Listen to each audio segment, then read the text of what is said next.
Hello, ಎಲ್ರಿಗೂ ನಮಸ್ತೆ. ಆತ್ಮೀಯರೇ, ನಾನು ನಿಮ್ಮ ಸತೀಶ್ HR.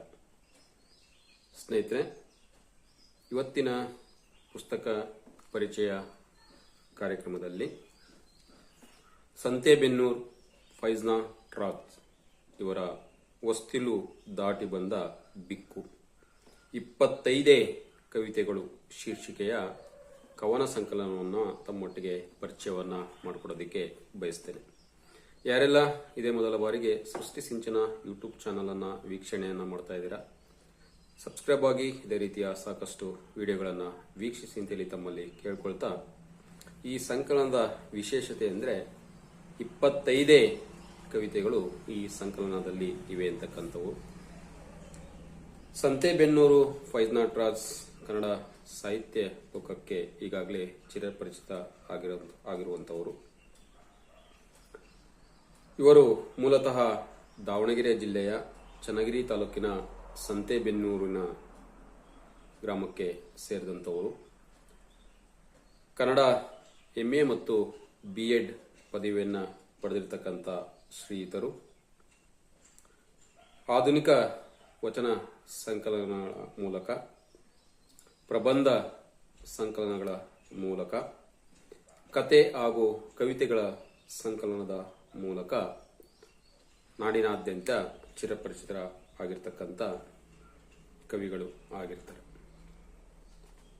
ಇವರ ಸಾಕಷ್ಟು ಕೃತಿಯ ಕವಿತೆಗಳು, ಕತೆಗಳು, ಲೇಖನಗಳು ಮಯೂರ, ಕರ್ಮವೀರ, ಪ್ರಜಾವಾಣಿ, ವಿಜಯ ಕರ್ನಾಟಕ, ವಿಜಯವಾಣಿ, ವಿಕ್ರಮ, ತುಷಾರ, ಅಡ್ವೈಸರ್, ಜೀವನಾಡಿ, ಜನಮಿತ್ರ ಹೀಗೆ ಸಾಕಷ್ಟು ಏನು ಪ್ರಕಟಣೆಯ ಮಾಸಿಕ ಅಥವಾ ತ್ರೈಮಾಸಿಕ ಅಥವಾ ಪಾಕ್ಷಿಕ ಪತ್ರಿಕೆಗಳಿರುತ್ತೆ, ಅಲ್ಲಿ ಪ್ರಕಟ ಆಗಿರ್ತವೆ ಅಂತಕ್ಕಂಥದ್ದು. ಸಂತೆಬೆನ್ನೂರು ಫೈಜ್ನಾ ಟ್ರಾಜ್ ರವರ ಈ ಕೃತಿಯ ಅರ್ಪಣೆಯನ್ನು ಮಾಡಿರ್ತಕ್ಕಂಥದ್ದು, ನನ್ನ ಅಕ್ಷರಗಳನ್ನೆಲ್ಲ ತನ್ನ ಹೊಟ್ಟೆಯೊಳಗಿಟ್ಟು ಹೊರೆದು ಅಲ್ಲಿ ಇಲ್ಲಿ ತಲುಪಿಸಿದ ಅಂಚೆ ಕಚೇರಿಯ ಕೆಂಪು ಡಬ್ಬಕ್ಕೆ ಇವರು ತಮ್ಮ ಕೃತಿಯನ್ನ ಅರ್ಪಣೆಯನ್ನ ಮಾಡಿರ್ತಕ್ಕಂಥದ್ದು. ಜೊತೆಗೆ ಈ ಕೃತಿಗೆ ಮುನ್ನುಡಿಯಾಗಿ MR ಕಮಲಾ ಕವಯತ್ರಿ ಬೆಂಗಳೂರವರು ಮುನ್ನುಡಿಯ ಮತ್ತು ಬೆನ್ನುಡಿಯ ನುಡಿಗಳನ್ನು ಹಂಚಿಕೊಂಡಿದ್ದಾರೆ ಅಂತಕ್ಕಂಥ ಮಾತುಗಳನ್ನು ಕೂಡ ತಮ್ಮೊಟ್ಟಿಗೆ ಹಂಚಿಕೊಳ್ತಾ, ಇದು ಯಾವುದೇ ಕಾರಣಕ್ಕೂ ಕೂಡ ವಿಮರ್ಶೆ ಅಲ್ಲ, ಇದೊಂದು ಹೊಸ ಪುಸ್ತಕದ ಪರಿಚಯ ಕಾರ್ಯಕ್ರಮ ಅಂತಕ್ಕಂಥ ಮಾತುಗಳನ್ನು ಮತ್ತೊಮ್ಮೆ ತಮ್ಮೊಟ್ಟಿಗೆ ಹೇಳ್ಕೊಳ್ತಾ, ಸಂಕಲನದ ಕೆಲವು ಕವಿತೆಗಳನ್ನು ವಾಚನವನ್ನು ಮಾಡೋದಕ್ಕೆ ಬಯಸ್ತೇನೆ. ಒಂದು, ಸೋಲಲಹುದೇ ಮಗಳು. ಮಗಳೊಂದಿಗೆ ಚೌಕಾಬಾರ ಆಡುವಾಗ ಡಿಕ್ಕಿ ಕಾಯಿಗಳು ಬಿದ್ದು, ಎರಡಕ್ಕೆ ಮತ್ತೊಂದು ಬಿದ್ದು, ನನ್ನ ಕಾಯಿ ಸ್ವಸ್ಥಳ ಪಲಾಯನ, ಸಾಗರದಲೆ ಮಗಳ ಮುಗುಳು ನಗೆ. ವ್ಯೂಹ ದಾಟಿ ಒಳ ನಡೆದರಂತೂ ಮಗಳು ಅಭಿಮನ್ಯು ವೀರಾವೇಶ. ಅಪ್ಪ, ನನ್ನ ಈಗ ಮುಟ್ಟಲಾರಿದೆ ಅನ್ನುವ ಕುಹಕ. ಎದೆಗೆ ನವಿಲ ಗರಿಗಳ ಗುಚ್ಚ ತೀಡಿದಂತೆ. ಮೊದಲ ಕಾಯಿ ಹಣ್ಣಾಯಿತು ಮಗಳ ಕಣ್ಣಲ್ಲಿ, ಕೋಟಿ ವೋಲ್ಟ್ ಮಿಂಚು. ಮತ್ತೊಂದು ಕಾಯಿ ಮೆಲ್ಲ ನಡೆಸುವ ಶಕುನಿ ನಡೆ. ನನ್ನ ಕಾಯಿ ಒಂದಾದರೂ ಎದುರಾಯಿತು. ಮುಖ ಬಿಲ್ಲು ಬಾಣ ಕೈಚೆಲ್ಲಿದ ಯುದ್ಧ ಭೂಮಿಯ ಕರ್ಣ. ನಡೆದ ಕಾಯಿ ಮರಳಿ ಮನೆಗೊಯ್ದು ಕ್ಷಣ ಎಣ್ಣೆಗೆ ಬಿದ್ದಂತೆ ಪೂರಿ ಮಗಳು. ಚೌಕಾಕಾರದ ಚಿತ್ತಾರದಲ್ಲೇ ಘನೀಕರಿಸಿದ ಮನಸ್ಸು. ಅಪ್ಪನ ಕಾಯಿ ತೆಗೆದೆಸೆವ ಉನ್ನಾರದಿ ಮಗಳ ಚಿತ್ತ. ದಾಟಿ ದಾಟಿ ನಾ ಒಳ ಹೋದಂತೆ ಮಗಳು ಮೌನಗೌರಿ ತನ್ನ ಕಾಯಿಗಳ ಹಿನ್ನೆಡೆಗೆ ಅಂಗೈ ತಿಕ್ಕಿ ತಿಕ್ಕಿ ಕವಡೆ ಬೀಸುವ ಹೊಸ ತಂತ್ರ. ಸೋಲಲಹುದೇ ಮಗಳು, ಛೆ, ಲೆಕ್ಕ ತಪ್ಪಿಯಾದರೂ ಬೇಕೆಂದೇ ಹಿಂದುಳಿದ ನನ್ನ ಚಲನೆ ಅವಳಿಗೆ ಅರಿವಿಲ್ಲ. ನನ್ನ ಸೋಲು ಅವಳಿಗೆ ಹಿಗ್ಗು ಮತ್ತು ಗೆಲುವ ಸವಾರಿಗೆ ರಹದಾರಿ ಆಗುವುದಾದರೆ 1000 ಬಾರಿ ಸೋಲು.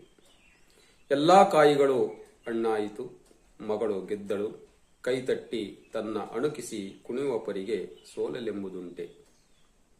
ಪ್ರತಿ ಹೆಜ್ಜೆಯೂ ಅವಳ ಗೆಲುವು ನನ್ನ ಸೋಲು. ನನ್ನ ಅನವರತ ಸೋಲಿಸುವ ಅವಳ ಬಾಳ ಕವಡೆ ಸದಾ ಅವಳಂತೆ ಬೀಳಲಿ. ಸೋಲಿಸಿದ ವರದಿ ಅಮ್ಮನಿಗೆ ಒಪ್ಪಿಸುವಾಗ ಅವರ ಎಷ್ಟೋ ಸೋಲುಗಳೇ ನಮ್ಮನ್ನು ಗೆಲ್ಲಿಸಿದೆ ಎಂದು ಮಾತು ಮಗಳಿಗೆ ಅರ್ಥವಾಗಲಿಲ್ಲ.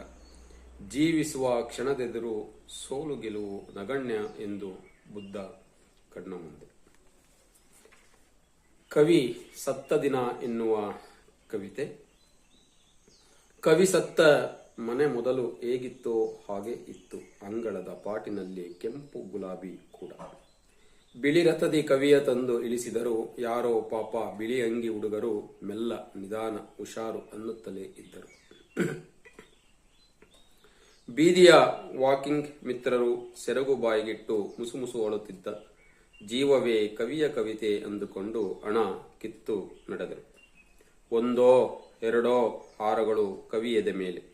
ಅಂಗಳದ ಕಾಟಿನ ಮೇಲಿದ್ದ ಕವಿ ಅಲ್ಲ ಕವಿ ಹೆಣದ ಮೇಲೆ ಬಿದ್ದಿವೆ.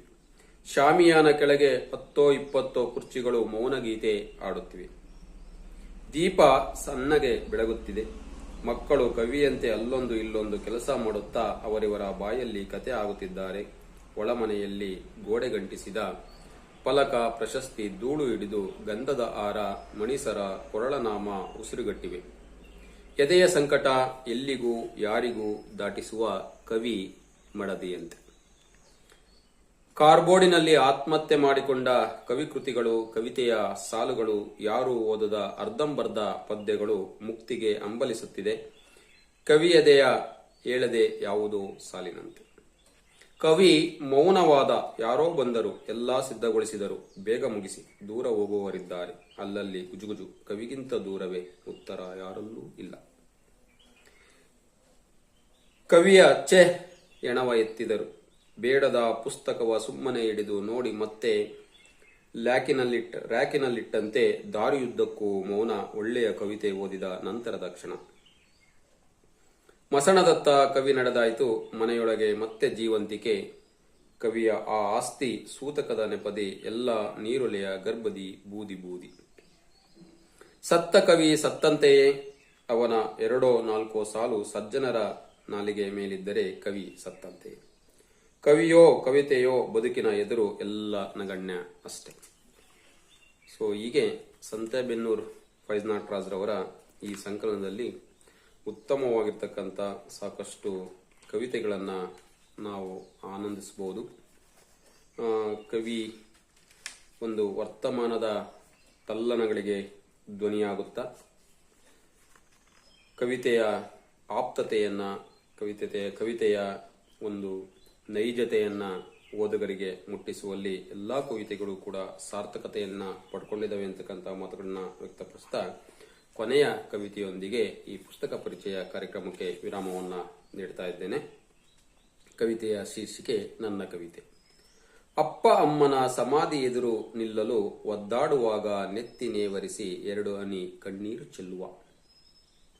ಮಗಳ ಎದುರು ಮಂಡಿಯೂರಿ ಅಮ್ಮನ ನೋಡಲೆತ್ನಿಸಿ ಪ್ರತಿ ಬಾರಿಯೂ ಸೋಲುವ.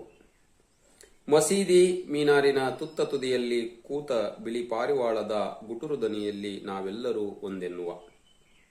ಸಮಾಧಿ ಮೇಲಿನ ಗೋರಂಟಿ ಗಿಡದ ಎಲೆ ನಜ್ಜುಗುಜ್ಜಾಗುತ್ತಾ ಗಳಿಗೆಯಲ್ಲಿ ಕೆಂಪಾಗುವ ಮಾನವೀಯತೆ. ಸತ್ತ ಮಾತುಗಳ ಮತ್ತೆ ಎಬ್ಬಿಸದೆ ಇದ್ದ ಹೊಳೆ ನೀರ ಕದಡದೆ ಸಾಗಿ ಮತ್ತೆ ಮತ್ತೆ ಮನುಷ್ಯರಾಗುವತ್ತ ಸುಮ್ಮನೆ ಸಾಗುವ.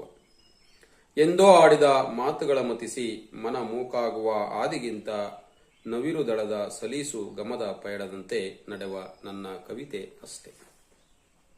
ಈ ಒಂದು ಕವಿತೆಯ ವಾಚನದ ಮೂಲಕ ಹೊಸ್ತಿಲು ದಾಟಿ ಬಂದ ಬಿಕ್ಕು 25 ಕವಿತೆಗಳ ಸಂಕಲನವನ್ನ ನಾನು 2 ಕೃತಿಗಳನ್ನ ಖರೀದಿಸಿ ಓದಿ ಈ ಪುಸ್ತಕವನ್ನ ತಮ್ಮೊಟ್ಟಿಗೆ ಪರಿಚಯವನ್ನ ಮಾಡಿಕೊಟ್ಟಿದ್ದೀನಿ. ತಾವೂ ಕೂಡ ಪುಸ್ತಕವನ್ನ ಖರೀದಿಸಿ ಕನ್ನಡ ಸಾಹಿತ್ಯದ ವಿವಿಧ ಲೇಖಕರನ್ನ ತಾವೆಲ್ಲರೂ ಕೂಡ ಪ್ರೋತ್ಸಾಹಿಸಬೇಕು ಅಂತೇಳಿ ಕೇಳ್ಕೊಳ್ತಾ ಪುಸ್ತಕ ಪರಿಚಯ ಕಾರ್ಯಕ್ರಮಕ್ಕೆ ವಿರಾಮವನ್ನ ನೀಡ್ತಾ ಇದ್ದೀನಿ. ಯಾರೆಲ್ಲ ಇದೇ ಮೊದಲ ಬಾರಿಗೆ ಸೃಷ್ಟಿ ಸಿಂಚನ ಯೂಟ್ಯೂಬ್ ಚಾನಲ್ ಅನ್ನ ವೀಕ್ಷಣೆಯನ್ನು ಮಾಡ್ತಾ ಇದ್ದೀರಾ, ಸಬ್ಸ್ಕ್ರೈಬ್ ಆಗಿ ಇದೇ ರೀತಿಯ ಸಾಕಷ್ಟು ವಿಡಿಯೋಗಳನ್ನ ವೀಕ್ಷಿಸಿ. ಎಲ್ಲರೂ ಕೂಡ ನಮಸ್ತೆ, ಧನ್ಯವಾದಗಳು.